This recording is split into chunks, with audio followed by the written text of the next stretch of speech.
Okay, now you have your circle map in front of you, and it shows different ways that you could show kindness. Some of my ways were call grandparents just to say hi, send a letter to a friend, write kind messages or pictures on the sidewalk, show a sister or brother how to play a new game, pick up litter, smile, donate toys you don't use, share, and then feed the birds. And the one I'm going to write about today is going to be feed the birds. So I'm going to circle that one. So the first thing you're going to do is take out your other story map and map out what things you're going to write about. My characters are going to be Caden, myself, and our birds in our yard. The setting will be in the backyard where the story takes place. At the beginning of the story, we're going to talk about how it was snowy and cold out, and then the birds had no food and were hungry.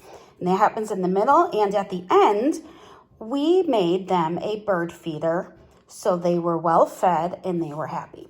So now that I have this part done, I'm going to get my paper and start writing my story. To save some time, I went ahead and I got my story started. And I always want to start with a topic sentence. And since our topic today is kindness, I want to be sure to use that word in my story. So my opening sentence says, it is important to always be kind. And remember, I'm using all of these parts of a story in my story. Characters, setting, beginning, middle, end. So I'm going to keep this close to me so I can look at it whenever I need to remember what goes in my story. So here's my story so far.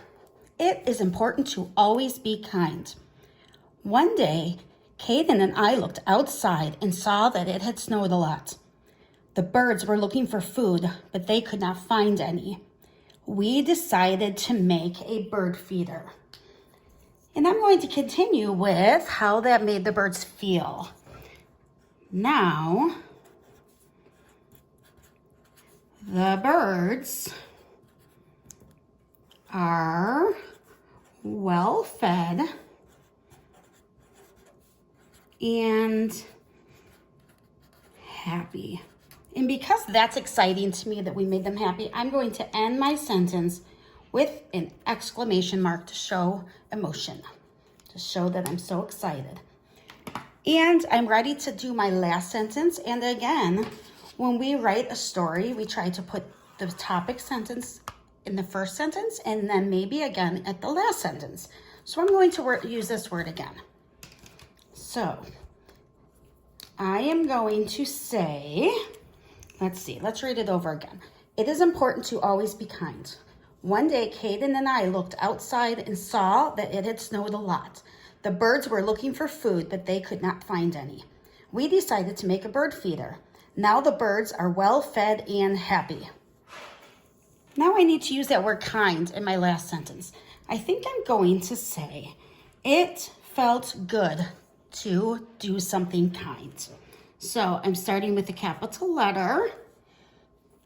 It, using my finger spaces, felt good to do